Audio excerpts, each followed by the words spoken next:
അതില്ലാണ്ട് truck. ഇപ്പോൾ യൂറോപ്പിൽ ഒരുപാട് പേർക്ക് ഇൻട്രസ്റ്റ് ഉള്ള ഒരു ഫീൽഡാണ് ട്രക്ക് ഡ്രൈവർ. അതും നമുക്ക് ഫ്രീ ആയിട്ട് പഠിപ്പിക്കാം. അതുപോലെ ബസ് ഡ്രൈവർ, അതും അതിനെല്ലാം വേണ്ടത് നമുക്ക് ഈ 3 months നമുക്ക് സപ്പോർട്ട് കിട്ടും ഗവൺമെന്റിന്റെ. ഫിനാൻഷ്യലായിട്ടൊരു ചെറിയ സപ്പോർട്ട് ഉണ്ടായിരിക്കും. പല രാജ്യങ്ങളിലും ഇപ്പോൾ ലാറ്റ്വിയയിലും അവിടെ ഇവിടെയൊക്കെ ആയിട്ട്. അപ്പോൾ അവരൊക്കെ പറയണത് ഈ ലൈസൻസ് കൊണ്ട് ഞങ്ങൾക്ക് ജോലി കിട്ടി. എനിക്ക് ഒരാൾ ഒരു തവണ ഫോൺ ചെയ്തിരുന്നു. ഞാൻ സ്വീഡനിൽ വന്നിട്ട് ഒരാഴ്ച എനിക്ക് ജോലി കിട്ടിയില്ല. പക്ഷേ ഏജൻസി എന്നോട് പറഞ്ഞത് ഇവിടെ വന്ന ഉടൻ ജോലി കിട്ടും, പാർട്ട് ടൈം കിട്ടും. എനിക്ക് ജോലി കിട്ടില്ല. അപ്പം ഇവിടുത്തെ ഏറ്റവും പ്രധാനപ്പെട്ട കാര്യം, നമ്മൾ പേഴ്സണൽ നമ്പറിൻ്റെ കാര്യം മുമ്പ് പറഞ്ഞിരുന്നു. പേഴ്സണൽ നമ്പർ കിട്ടാതെ ഇവിടെ ജോലി കിട്ടാൻ വളരെ ബുദ്ധിമുട്ടാണ്. ആ സിസ്റ്റത്തിൽ കയറി പറ്റുക എന്നുള്ളതാണ് നമ്മുടെ ഫസ്റ്റ് സ്റ്റെപ്പ്. സെക്കൻഡ് സ്റ്റെപ്പ് SFEയിൽ നമ്മൾ സ്വീഡിഷ് പഠിക്കുക. പിന്നെ നമുക്ക് എന്തൊക്കെ ചെയ്യാൻ പറ്റും? പിന്നെ ഉള്ള ഏറ്റവും ഒരു ഇമ്പോർട്ടൻ്റ് ആയിട്ടുള്ള ഫാക്ടറാണ് ഇവിടുത്തെ എംപ്ലോയ്മെൻറ്റ് എക്സ്ചേഞ്ച്. ആർബിറ്റ് ഫോർ മിഡ്ലിംഗ് എന്നാണ് ഇവർ തന്നെ പറയുക. സൈറ്റിലൊക്കെ ഉണ്ട്. അപ്പോൾ അതിൽ നമ്മൾ രജിസ്റ്റർ ചെയ്യണം. ഒക്കെ നമുക്ക് അതിൽ നിന്ന് കിട്ടും. ഈ ഗവൺമെൻറ് അത് എല്ലാം കൊടുക്കുന്നത് ഫ്രീ ആയിട്ടാണ്. നമ്മൾ ഇതിനൊന്നും ഒരു എക്സ്പെൻസ് ഇല്ല. അപ്പോൾ നമ്മളത് കൂടുതലായിട്ടും അറിഞ്ഞ് അപ്രോച്ച് ചെയ്ത് അതിൽ എങ്ങനെയൊക്കെ നമുക്ക് ഓപ്പർച്യൂണിറ്റീസ് എടുക്കാൻ പറ്റും, എന്തൊക്കെ ചെയ്യാൻ പറ്റും, എന്തൊക്കെ രീതിയിലുള്ള സപ്പോർട്ട് അവർ തരുന്നുണ്ട്, ഇതൊക്കെ കൂടുതലും ഞാൻ സ്കേറ്റ മാർക്കറ്റിലും അല്ലെങ്കിൽ അതിൻ്റെ കസ്റ്റമർ കെയർ നമ്പറിലൊക്കെ വിളിച്ചിട്ട് ടാക്സ്. അപ്പോൾ ഈ ആർബിറ്റ് ഫോർ മിഡ്ലിങ്ങിനെ കുറിച്ച് പറയാന്ന് വെച്ച് കഴിഞ്ഞാൽ അത് ഒരു നമുക്ക് എന്താ പറയുക, നമുക്ക് വേണ്ട എല്ലാ ഹെൽപ്പും അവർ ചെയ്യും. എന്തൊക്കെ ടൈപ്പ് ഹെൽപ്പുകൾ അവർ ചെയ്യും? ഹെൽപ്പ് എന്ന് വെച്ച് കഴിഞ്ഞാൽ ഒന്ന് നമ്മൾ ജോബ് രജിസ്റ്റർ ചെയ്യുക. ജോലി ഇല്ല എന്ന് പറഞ്ഞിട്ട് നമുക്ക് രജിസ്ട്രേഷൻ ചെയ്യാം. രജിസ്ട്രേഷൻ നമുക്ക് ഓൺലൈനിലായിട്ടും ചെയ്യാം. പിന്നെ അവിടെ വിളിച്ച് നമുക്ക് ഹെൽപ്പ് ലൈനിൽ വിളിച്ചിട്ട് നമുക്ക് രജിസ്ട്രേഷൻ ചെയ്യാം. അത് ഓപ്ഷൻസ് ഉണ്ട്. നമുക്ക് ലാംഗ്വേജ് ഓപ്ഷൻസ് ഉണ്ട്, അതിൽ ചേഞ്ച് ചെയ്യാം. അതിൽ ഹെൽപ്പുകൾ എന്ന് പറയുന്നത് എന്താണെന്ന് വെച്ച് കഴിഞ്ഞാൽ നമുക്ക് അതിലായിരിക്കും ഏറ്റവും കൂടുതൽ ഓപ്പർച്യൂണിറ്റീസ് ഇവർ പോസ്റ്റ് ചെയ്യുക ഒക്കെ കാണിക്കും. അതുകൂടാണ്ട് നമുക്ക് ട്രെയിനിങ്സ് പ്രൊവൈഡ് ചെയ്യും. അതായത് ജോബ് ട്രെയിനിങ്, ഫ്രീ ട്രെയിനിങ്. അത് നമ്മളൊരു 6 മാസം ആർബിറ്റ് ഫോർ മിഡ്ലിംഗിൽ രജിസ്റ്റർ ചെയ്തു. നമുക്ക് ജോലിയൊന്നും ആയില്ല. അപ്പോൾ നമ്മൾ ഇവരെ കോൺടാക്ട് ചെയ്യുക. സ്റ്റുഡൻസ് ആയിട്ട് വരുന്ന ഡിപെൻഡൻസിനൊക്കെ രജിസ്റ്റർ ചെയ്യാം. ഡിപെൻഡൻസിന് രജിസ്റ്റർ ചെയ്യാം. പക്ഷേ സ്റ്റുഡൻസിന് എനിക്ക് അത്ര ഉറപ്പില്ല. കാരണം എനിക്ക് ഡിപെൻഡൻസിന് നമുക്ക് രജിസ്റ്റർ ചെയ്യാം. രജിസ്റ്റർ ചെയ്ത് കഴിഞ്ഞിട്ട് ഒരു 6 മാസത്തോളം അതിന് ആക്ടിവിറ്റീസ് റിപ്പോർട്ട് എന്ന് പറഞ്ഞാൽ നമ്മളൊരു മാസത്തിൽ അറ്റ്ലീസ്റ്റ് ഒരു 6 to 10 ജോബ്സ് എങ്കിലും അതിൽ നിന്ന് അപ്ലൈ ചെയ്തിട്ട് നമ്മൾ ആ റിപ്പോർട്ട് അവർക്ക് സബ്മിറ്റ് ചെയ്യണം. എല്ലാ മാസം 1-ാം തീയതി ടു 14-ാം തീയതിക്കുള്ളിൽ നമ്മൾ ഈ റിപ്പോർട്ട് അയക്കണം. അപ്പോൾ ഈ റിപ്പോർട്ട് അയക്കുമ്പോഴാണ് അവർക്ക് നമ്മൾ ജോലി അന്വേഷിച്ചിരിക്കുന്നത് അവർക്ക് മനസ്സിലാവുള്ളൂ. അപ്പോൾ അവർ നമ്മളൊരു 6 മാസം കഴിഞ്ഞിട്ട് ഒരു കോൺടാക്ട് ചെയ്യുക. അവർ നമുക്ക് ജോലിയൊന്നും ആയിട്ടില്ല, അപ്പോൾ എന്താണ് നെക്സ്റ്റ് സ്റ്റെപ്പ് എന്ന് ചോദിച്ചിട്ട്. അപ്പോൾ അവർ നമുക്കൊരു കരിയർ ഗൈഡൻസ് എന്ന് പറഞ്ഞ പോലെ ഒരുപാട് ഓപ്ഷൻസ് ഉണ്ട്. ഒന്നില്ലെങ്കിൽ നമുക്ക് സ്റ്റഡി, അല്ലെങ്കിൽ ഊത്ത് ബിൽഡിംഗ് എന്ന് പറഞ്ഞു കഴിഞ്ഞാൽ ഡെവലപ്മെന്റ്, കരിയർ ഡെവലപ്മെന്റ്. ഒന്നില്ലെങ്കിൽ നമുക്ക് ഏതെങ്കിലും സ്റ്റഡി ചൂസ് ചെയ്യാം. അതായത് നമുക്കിപ്പോൾ ഏതെങ്കിലും ഡിഫറെന്റ് ഫീൽഡ്, ടെക്നിക്കൽ കോഴ്സോ ഡിപ്ലോമ കോഴ്സ് പോലെ plumbing, electrical, painting, driving, care home പോലുള്ള അങ്ങനെയുള്ള ജോലികളൊക്കെ അതിനും പഠിക്കും. അതുപോലെ സെക്യൂരിറ്റി, ഇതൊക്കെ എന്ന് പറഞ്ഞു കഴിഞ്ഞാൽ വളരെ ഷോർട്ട് ടൈം കോഴ്സുകളാണ്. നമുക്ക് പെട്ടെന്ന് ഒരു ജോലിയിലേക്ക് കയറി പറ്റും. അതുപോലെ അതിൽ ഇപ്പോൾ കൺസ്ട്രക്ഷൻ റിലേറ്റഡ് ആയിട്ട് project manager, property manager, construction related jobs, അപ്പോൾ ഇതൊക്കെ ഉണ്ട്. ഞാൻ ഇതൊക്കെ നോക്കിയിട്ട് ഞാൻ കുറച്ച് കാര്യങ്ങളൊക്കെ അതിൽ നിന്ന് എടുത്തിട്ടുണ്ടായിരുന്നു. പക്ഷെ എനിക്ക് സംബന്ധിച്ചോളം എൻ്റെ ഒരു ഇൻട്രസ്റ്റ് ഓഫ് ഫീൽഡ് വേറെ ആയിരുന്നു. അപ്പോൾ അത് കാരണം ഞാൻ അത് ചൂസ് ചെയ്തു. അപ്പോൾ അതെല്ലാം ഫ്രീ ആണ്.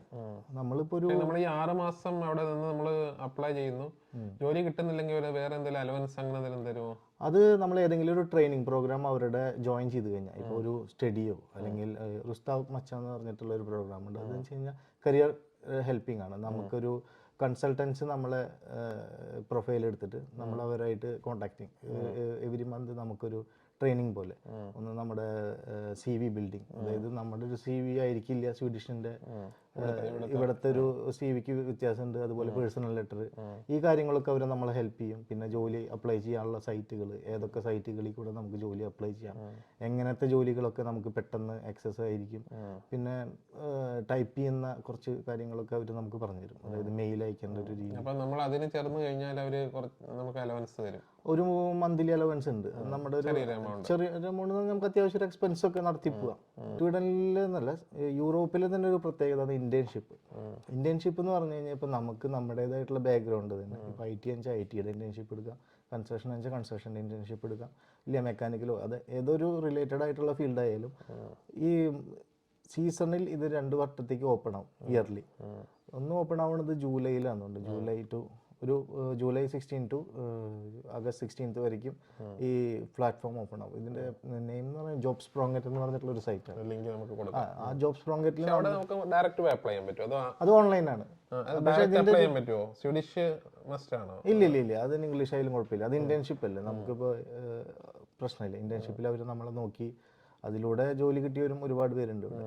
അതും ഒരു ഹെൽപ്ഫുൾ ആയിട്ടുള്ള ഒരു എൻട്രി, ഈസി ആക്സസ് ആണ്. അതിന് പറഞ്ഞു കഴിഞ്ഞാൽ നമ്മുടെ റിസ്യൂം കണ്ട് അവർ വിളിക്കും, പ്രൊഫൈൽ കണ്ടിട്ട് അവർ നമ്മൾ കോൺടാക്ട് ചെയ്തിട്ട്. അപ്പം ഞാനും അങ്ങനെ ചെയ്തിട്ട് ഒരു 6 മാസത്തോളം ഞാൻ വർക്ക് ചെയ്തിട്ടുണ്ട്. ഇന്റേൺഷിപ്പ് അതിനും നമുക്ക് മന്ത്ലി അലവൻസ് കിട്ടും. അതൊരു പ്രൈവറ്റ് കമ്പനിയിൽ ഇന്റേൺഷിപ്പ് വഴി ജോലി കിട്ടിയ ആളുകളുണ്ട്. ഞാൻ വർക്ക് ചെയ്തപ്പോൾ അവിടെ ഓൾറെഡി ഒരാള് ഇന്റേൺഷിപ്പ് ത്രൂ, ഒരു ഇന്ത്യനാണ്, നോർത്ത് ഇന്ത്യനാണ് ആൾ. ഇതുപോലെ 2 വർഷം മുന്നേ വന്ന് ഇന്റേൺഷിപ്പ് എടുത്തു, ആ കമ്പനിയിൽ പെർമനന്റ് എംപ്ലോയി. അങ്ങനെ വേണമെങ്കിലും ജോലി ലഭിക്കാൻ ഒരു അവസരമുണ്ട്. പിന്നെ വേറെ എന്തൊക്കെ ബെനിഫിറ്റ്സ് ആണ് അവർ തരുന്നത്? പിന്നെ ബെനിഫിറ്റ്സ് എന്ന് പറഞ്ഞു കഴിഞ്ഞാൽ ഞാൻ പറഞ്ഞില്ലേ ഈ ട്രെയിനിങ് പ്രോഗ്രാം എന്ന് പറഞ്ഞു കഴിഞ്ഞാൽ നമുക്ക് ഒരുപാട് ട്രെയിനിങ്സ് ഉണ്ട്. അതായത് സ്റ്റഡി വിസിറ്റ്, ഇതിലൊരു വേറൊരു അവിഭാജ്യ ഘടകം എന്ന് പറയാൻ തന്നെ മെയിൻ ഫാക്ടറാണ് ഈ സ്റ്റഡി വിസിറ്റ്. സ്റ്റഡി വിസിറ്റ് എന്ന് പറഞ്ഞാൽ ആ സൈറ്റിലുണ്ട് study visits and study development courses എന്ന് പറഞ്ഞിട്ട്. അപ്പോൾ കോഴ്സസ് ഒരു സൈഡിലുണ്ടാവും. സ്റ്റഡി വിസിറ്റ് എന്ന് പറഞ്ഞു കഴിഞ്ഞാൽ നമുക്കിപ്പോൾ പുതിയതായിട്ടൊരു പ്രൊഫഷൻ പഠിക്കണം എന്ന് വിചാരിക്കുക. ഇപ്പോൾ നമ്മളിപ്പോൾ ഒരു ഡോക്ടറായി അല്ലെങ്കിൽ ഒരു സാധാ ഒരു ക്ലീനറിൽ നിന്നും നമുക്ക് അടുത്തൊരു IT ലെവലിലേക്ക് കിടക്കണം. അതാണ് ഈ രാജ്യത്ത് ഞാൻ കണ്ടിട്ടുള്ള ഏറ്റവും വലിയൊരു പ്രത്യേകത. ഈക്വാലിറ്റി ഒന്നും എങ്ങനെ നടപ്പാകാമെന്ന് എനിക്ക് തോന്നുന്നില്ല. പക്ഷേ ഈക്വൽ ഓപ്പർച്യൂണിറ്റീസ് അറ്റ്ലീസ്റ്റ് ഗവൺമെന്റിന്റെ മുന്നിൽ എല്ലാവരും ആർക്കും ആവാം. ഒരു നമ്മൾ ആ ഒരു സ്റ്റഡി വിസിറ്റിന് പോയി നമ്മളായിട്ടുള്ള ഒരു ഇന്ററാക്ഷൻ ഒക്കെ കഴിഞ്ഞ് അപ്പോൾ അവർക്ക് നമ്മൾ തോന്നാണ് ഓക്കെ നമ്മൾ ഇതിന് വില്ലിംഗ് ആണ്, ഓക്കെ വെച്ചാൽ നമുക്ക് അപ്രൂവൽ കിട്ടും. ഈ അപ്രൂവൽ കിട്ടി നമ്മൾ സ്റ്റഡി വിസിറ്റ് സ്റ്റാർട്ട് ചെയ്ത് കഴിഞ്ഞാൽ ഇതൊരു ചിലപ്പോൾ ഒരു 6 മന്ത് കോഴ്സോ അല്ലെങ്കിൽ 3 മന്ത് കോഴ്സോ ആയിരിക്കും. ഈ 3 മന്ത്സും നമുക്ക് സപ്പോർട്ട് കിട്ടും ഗവൺമെന്റിന്റെ, ഫിനാൻഷ്യലായിട്ടൊരു ചെറിയ സപ്പോർട്ട് ഉണ്ടായിരിക്കും. ഈ 3 മന്ത്സ് കഴിഞ്ഞാൽ നമുക്ക് തന്നെ ആ ഒരു കാറ്റഗറി ഏത് ജോലിയാണോ നമ്മൾ ട്രെയിനിങ് ചെയ്തത് അതിന്റെ ഒരു ഇന്റേൺഷിപ്പിലേക്ക് നമുക്ക് ഓപ്പർച്യൂണിറ്റി അവർ തന്നെ തരും. ഒരു 6 മാസം നമ്മൾ ആ ഒരു ഇന്റേൺഷിപ്പ് ചെയ്ത് നമുക്കൊരു എക്സ്പീരിയൻസ് ആയി. ഈ സമയം കൊണ്ടൊക്കെ തന്നെ നമുക്ക് ലാംഗ്വേജ് പിക്കപ്പ് ചെയ്യാം. നമുക്ക് ഡ്രൈവിംഗ് പഠിക്കാം. ഡ്രൈവിംഗ് ഒരു ഇമ്പോർട്ടന്റ് ആണ് ഇവിടെ. അല്ല ഞാൻ ചോദിച്ചത് ഇപ്പം നമുക്കിപ്പം നമ്മുടെ നാട്ടിലെ ആൾക്കാർ ഹെവി ഡ്രൈവിംഗ് അങ്ങനെയുള്ള ഓപ്ഷൻസ് ഒക്കെ ഉണ്ട് ഇതിലിപ്പോ ഞാൻ പറയാൻ കഴിഞ്ഞാൽ ഇതിനകത്ത് എന്തൊക്കെ ടൈപ്പ് ജോലികളാണ് നമുക്ക് ഓപ്പൺ? ഇതിൽ നമുക്ക് ഈ മെഷീൻ, അതായത് നമ്മൾ കൺസ്ട്രക്ഷൻ മെഷീൻ ഓപ്പറേഷൻസ് അത് നമുക്ക് പഠിക്കാം. അതില്ലാണ്ട് ട്രക്ക്, ഇപ്പോൾ യൂറോപ്പിൽ ഒരുപാട് പേർക്ക് ഇൻട്രസ്റ്റ് ഉള്ള ഒരു ഫീൽഡാണ് ട്രക്ക് ഡ്രൈവർ. അതും നമുക്ക് ഫ്രീ ആയിട്ട് പഠിപ്പിക്കാം. അതുപോലെ ബസ് ഡ്രൈവർ അതും അതിനെല്ലാം വേണ്ടത് നമുക്ക് ഇവിടുത്തെ ഡ്രൈവിംഗ് ലൈസൻസ്, ഈ B ഡ്രൈവിംഗ് ലൈസൻസും പിന്നെ സ്വീഡിഷ് അല്ല അതിനൊരു ഇമ്പോർട്ടൻസ് കൂടി ഉണ്ട്. ഈ സ്വീഡിഷിന്റെ D ലെവലും കഴിയണം. ഡ്രൈവിംഗ് ലൈസൻസിന്റെ കാര്യം പറയുമ്പോൾ 1 വർഷം നമുക്ക് ഇവിടെ വണ്ടി ഓടിക്കാം. നമുക്ക് 1 വർഷം വണ്ടി ഓടിക്കാം. ഇപ്പൊ ഡിപ്പെൻസ് ആയിട്ട് വരുന്ന കുട്ടികളൊക്കെ ഉണ്ട്, എന്തെങ്കിലും ഒരു റീസൺ പറഞ്ഞു കഴിഞ്ഞാൽ നമുക്ക് 1 വർഷം കൂടി കിട്ടും. ചിലർക്ക് ഈ കോഴ്സ് എക്സ്റ്റൻഷൻ കിട്ടുന്നുണ്ട്. പക്ഷെ എന്റെ ഒരു കൺസെപ്റ്റ് ഇല്ല, ഇവിടെ നിൽക്കാൻ തീരുമാനിച്ചു കഴിഞ്ഞാൽ ഫസ്റ്റ് എടുക്കേണ്ട ഒരു സംഭവം ലാംഗ്വേജും ഡ്രൈവിംഗ് ലൈസൻസും. എനിക്കൊരു മിസ്റ്റേക്ക് പറ്റിയതാണ്. ഞാൻ ഈ അപ്രൂവൽ എടുത്തിട്ട് ജോലിക്കൊക്കെ അപേക്ഷിച്ചു. അപ്പൊ നമ്മുടെ ഒരു വേറെ ഫ്രണ്ട്സൊക്കെ പല രാജ്യങ്ങളിലുണ്ട്, ഇപ്പോൾ ലാറ്റ്വിയയിലും അവിടെ ഇവിടെയൊക്കെ ആയിട്ട്. അപ്പൊ അവരൊക്കെ പറയണത് ഈ ലൈസൻസ് കൊണ്ട് ഞങ്ങൾക്ക് ജോലി കിട്ടി. അപ്പൊ എൻ്റെ ഒരു ചിന്താഗതി എന്ന് പറഞ്ഞു കഴിഞ്ഞാൽ ഞാനും അപ്രൂവൽ ലൈസൻസ് വെച്ച് എനിക്ക് വണ്ടിയും ഉണ്ടായിരുന്നു. അപ്പൊ ഞാൻ അതൊക്കെ വെച്ചിട്ട് അയച്ചു എല്ലാവർക്കും മെയിൽ അയക്കുമ്പോൾ കാറുണ്ട്, അപ്രൂവൽ ഉണ്ട്. പക്ഷെ ഇവിടുത്തെ നിയമപ്രകാരം നമുക്ക് അങ്ങനെ ഒരു ജോലി ചെയ്യാനും സാധ്യതയില്ല. ഡ്രൈവിംഗ് ലൈസൻസ് ഉള്ളവർക്ക് ഈ ഒരു ഓപ്പർച്യൂണിറ്റി അതെ ഡ്രൈവിംഗ് ലൈസൻസ് കിട്ടി കഴിഞ്ഞാൽ നമുക്ക് ഈ ഡെവലപ്മെന്റ് കോഴ്സിന് പോവാം, പാർട്ട് ടൈം ആയിട്ട് ജോലിയും ചെയ്യാം, ഒരുപാട് ഓപ്പർച്യൂണിറ്റി ഓപ്പൺ ആവും. അപ്പൊ ഞാൻ എല്ലാവരോടും പറയുന്നത് വെച്ച് കഴിഞ്ഞാൽ പെട്ടെന്ന് തന്നെ നമ്മൾ ആ ഒരു പ്രോസസ്സിലേക്ക് കിടക്കും. ഇപ്പൊ നമ്മളിവിടെ വന്നു 6 മാസം വേസ്റ്റ് ചെയ്തു, നമ്മുടെ എക്സ്പെൻസ് കഴിഞ്ഞു. ആ സമയം കൊണ്ട് നമ്മുടെ കയ്യിൽ അറ്റ്ലീസ്റ്റ് സേവിങ്സ് ഉണ്ടെങ്കിൽ നമ്മൾ നോക്കുന്നത് അതായത് ഇത്രയും പൈസ ചെലവുണ്ടെന്നുള്ളതാണ്. ഓപ്പർച്യൂണിറ്റി ഒരുപാട് ഓപ്പർച്യൂണിറ്റി ഓപ്പൺ ആവും. മറ്റൊരു കാര്യം, അപ്പൊ ഈ എംപ്ലോയ്മെന്റ് എക്സ്ചേഞ്ച് നമുക്ക് ഈ നഴ്സിംഗ് പോലെ മെഡിക്കൽ റിലേറ്റഡ് കോഴ്സ് ഒക്കെ നമുക്ക് എടുക്കാൻ പറ്റുമോ? എല്ലാ കോഴ്സും എടുക്കാം. നമുക്ക് നമ്മുടെ ബാക്ക്ഗ്രൗണ്ട് ഒരു പ്രശ്നമല്ല. ബാക്ക്ഗ്രൗണ്ട് ഒരു പ്രശ്നം. ഇപ്പം അതായത് ഞാൻ ഒരുപാട് പേര് നെറ്റ്വർക്കിങ്ങിലൂടെ എന്ന് പറഞ്ഞാൽ ഈ പരിചയപ്പെട്ടതിൽ നിന്നും പല ആൾക്കാരും പല ബാക്ക്ഗ്രൗണ്ടിൽ നിന്നും IT-യിലേക്ക് എത്തിയിട്ടുണ്ട്. മെഡിക്കലിൽ ഇരുന്ന ആൾക്കാർ IT-യിലേക്ക് ഷിഫ്റ്റ് ചെയ്തിട്ടുണ്ട്. അവരൊക്കെ ഇപ്പോഴും ഹാപ്പി ആയിട്ട് വർക്ക് ചെയ്യുന്നുണ്ട്. ഷെഫായിട്ട്, അതായത് നമുക്കൊരു സ്കില്ല് ഉണ്ടായി കഴിഞ്ഞാൽ നമുക്ക് ഈസി ആയിട്ട് അതിലേക്ക് അതിനൊരു ട്രെയിനിങ് ഇവിടെ വന്ന് ഷെഫായിട്ട് വർക്ക് ചെയ്യാം. ഇതിന്റെ കൂടെ തന്നെ ലാംഗ്വേജും പഠിപ്പിക്കും. അതായത് ഇത് രണ്ടും കൂടി ജോയിൻ ചെയ്തിട്ടുള്ള സ്റ്റഡീസ് ഉണ്ട്. അതുകൊണ്ട് സ്വീഡിഷിന്റെ ഒരു ലെവലും, അതായത് നമ്മളിപ്പോൾ ഡി പാസ്സായി കഴിഞ്ഞു അല്ലെങ്കിൽ അതിന്റെ ഒരു കാറ്റഗറി വേറെ, അത് എയും ബിയും കാറ്റഗറിയുള്ള ആൾക്കാർക്ക് ഷെഫ് വിത്ത് സ്വീഡിഷ് എന്ന് പറഞ്ഞിട്ട് അതിന്റെ ഒരു ഇങ്ങനെയല്ല പറയാ, സ്വീഡിഷിൽ വേറെ എന്തോ ഒരു പറയാം, ഞാൻ കാണിച്ചു തരാം. ആ ഒരു ഇതിലേക്ക് നമ്മൾ അപ്ലൈ ചെയ്ത് കഴിഞ്ഞാൽ നമുക്ക് ആ ഒരു കോഴ്സ് പഠിക്കുകയും ചെയ്യാം. ഈ കോഴ്സിന്റെ കൂടെ നമുക്ക് ലാംഗ്വേജും കവർ ചെയ്ത് നമുക്ക് ആ ഒരു ലെവലിലേക്ക് എത്താം. പിന്നെ ആ ജോബിന് വേണ്ട എല്ലാ കാര്യങ്ങളും നമുക്ക് അതിൽ നിന്ന് കിട്ടുന്നത്. പിന്നെ ഇത് നമ്മൾ ഡെയിലി ഇത് പ്രാക്ടീസ് ചെയ്യുമ്പോൾ ഓട്ടോമാറ്റിക്കായിട്ട് നിങ്ങളുടെ ലാംഗ്വേജ് ലെവല് സ്കില്ല് കൂടുള്ളൂ. അതുപോലെ ഈ സിഫ എന്ന് പറയുന്നത് പ്രൊഫഷണൽ SFI, അതായത് ഇപ്പോൾ IT ബാക്ക്ഗ്രൗണ്ട് ആയിട്ടുള്ള ആൾക്കാർക്ക് അവരുടെ റിലേറ്റഡ് ആയിട്ടുള്ള ട്രെയിനിങ്. നമ്മുടെ ജോബ് എഞ്ചിനീയറിംഗ് ഉണ്ട്, എഞ്ചിനീയറിംഗ് അത് സ്റ്റഡി വിസിറ്റ് ഉണ്ടാവും, ലാംഗ്വേജ് പഠിപ്പിക്കുക, അതിന് സ്റ്റഡി വിസിറ്റ് ഉണ്ടാവും, പല കാര്യങ്ങൾ. ഇപ്പോൾ എൻ്റെ കുറച്ച് ഫ്രണ്ട്സൊക്കെ ഈ മെഡിക്കൽ ഫീൽഡിലുള്ളവരുണ്ട്, അവരൊക്കെ മെഡിക്കൽ സ്വീഡിഷ് എടുത്തിട്ടുണ്ട്.